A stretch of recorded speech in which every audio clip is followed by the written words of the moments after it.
14 candidates with no clear frontrunner with 3 months to go in the Conservative leadership race.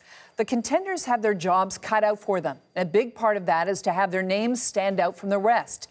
Few have been as successful in doing that as Kellie Leitch. Take a look at part of a video she posted to social media this week.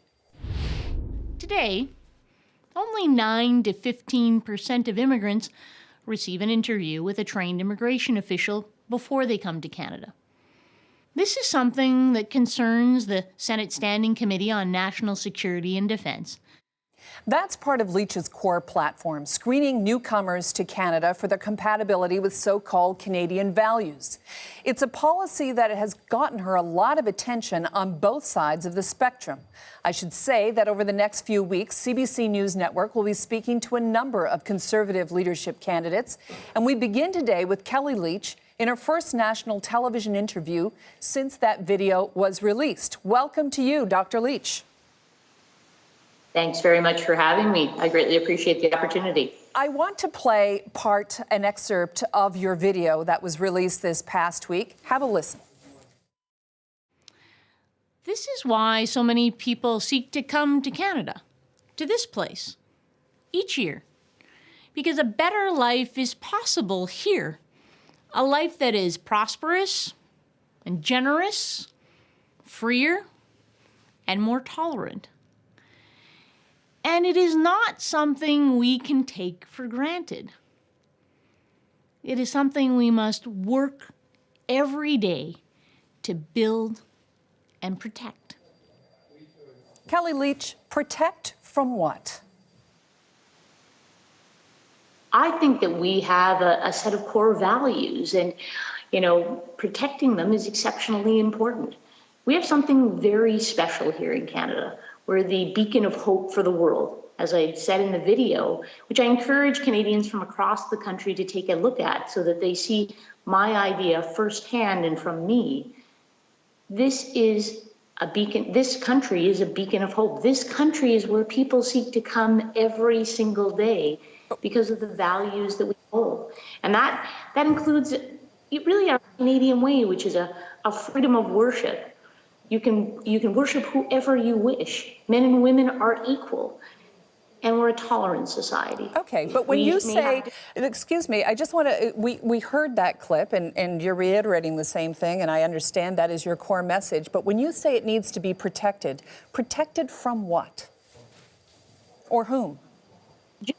Because I talk about protection, you protect your children, I'm sure, if you're out on the street. You protect the things that are so valuable and core to your being. The values that we share here in Canada, I think, are core to the success of our country, and they'll be core to the success of our country in the future. And therefore, I think we need to protect them. Are they under threat?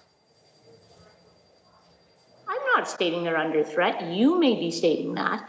But, I protect things every day. I may protect my home. I may protect my own personal being. We protect things every day, not because we necessarily believe they're under threat that minute, but because we think they're important to us. And our value structure here, who we are as Canadians, is important. And that's important to the world. Individuals, as I say, choose every day to come here because of the values we share, the values that have built our country. They're also, one of a unique value set, and one that our Prime Minister says we don't have, that we don't have a core identity as a people. I totally disagree with him. I think we as Canadians share a set of values. They're very important. Okay, I want to get back to this idea. You say that people protect their children every day out on the street, but you're talking about taking this one step further to a values test. And applying that test, as I understand it, to everyone who comes across the border, all immigrants, refugees, and visitors. What I have talked about, and this was recommended by the Senate Standing Committee on Security and Defence, as mentioned in the clip, is making sure that each individual coming to Canada has an interview with a trained immigration officer. Right now, as mentioned in the clip again, only about 9 to 15% of the individuals coming to Canada have that interview. That means last year, approximately 270,000 individuals immigrated to Canada and didn't meet a Canadian entry. I think this is important. I think it's important for a number of reasons, the least of which is that when you meet someone, you can actually get to know them and help them integrate better. The example I give to people is when you apply for a job, you frequently hand in your resume, but you don't just show up the next day and take a desk. You are interviewed by the individuals who are running that firm, or you may be the person performing the interview of the new person coming into your firm so that you know that there's a fit. I understand. I understand what you're saying. I also know from speaking to people in the department that all of the refugees are screened by CSIS.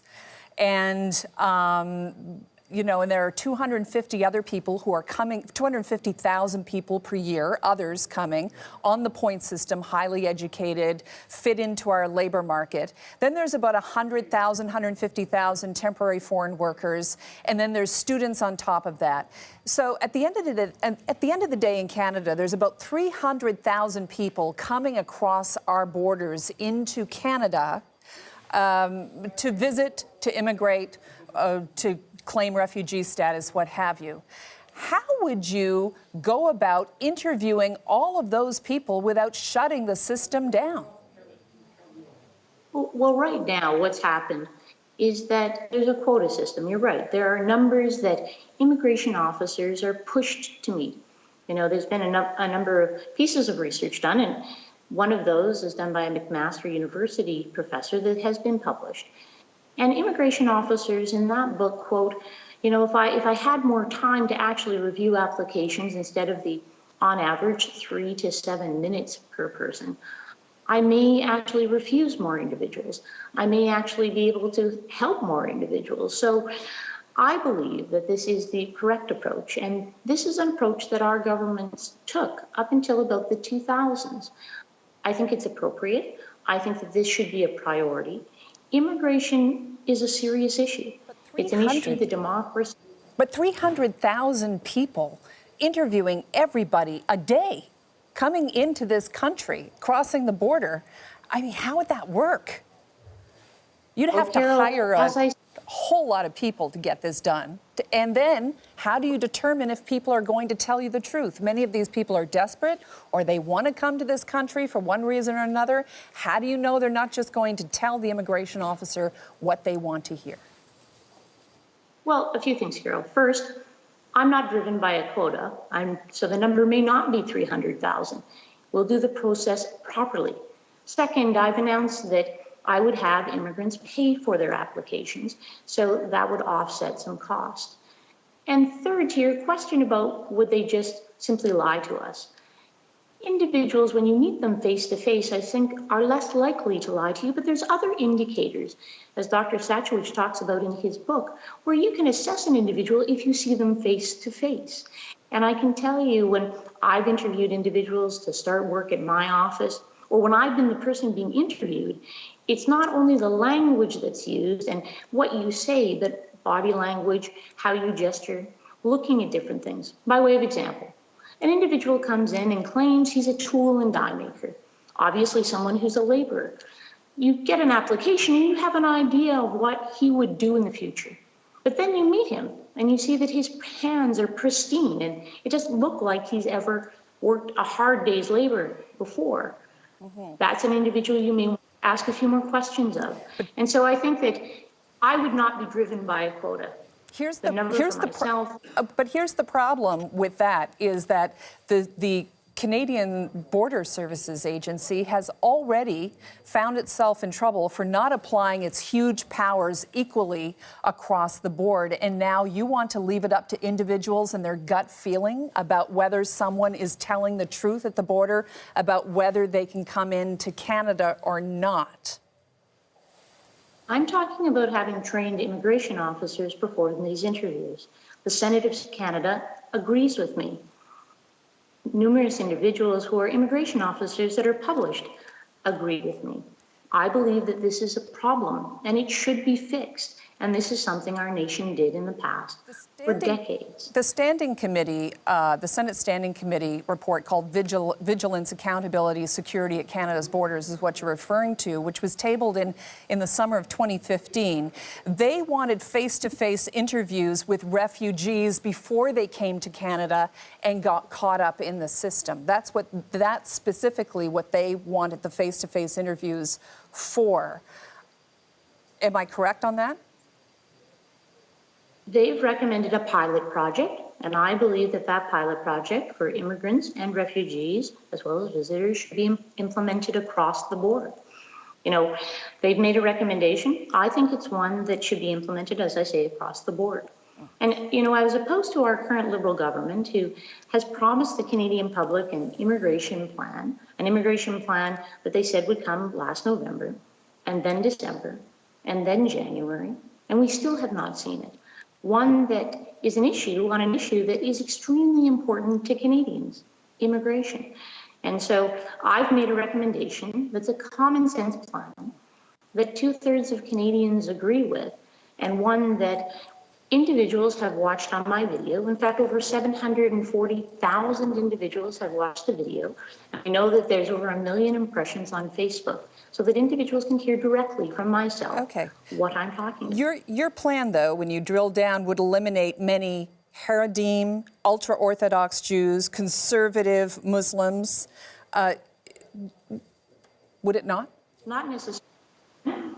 What I'm talking about are civic values, not choosing individuals based on their faith. We have civic values in Canada, and those are the values that I believe we share.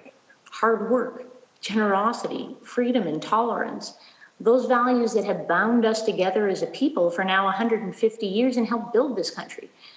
And they're the values that individuals that choose to immigrate to this country every day believe that we espouse. Whether it be my family in the 1880s or other families that are coming this week, they have an idea of what Canada is all about. And those are the values that are civic values that we espouse here, and I think are worth protecting. All right. Well, we have to leave it there for time. We could continue this, but we're leaving it for time right now.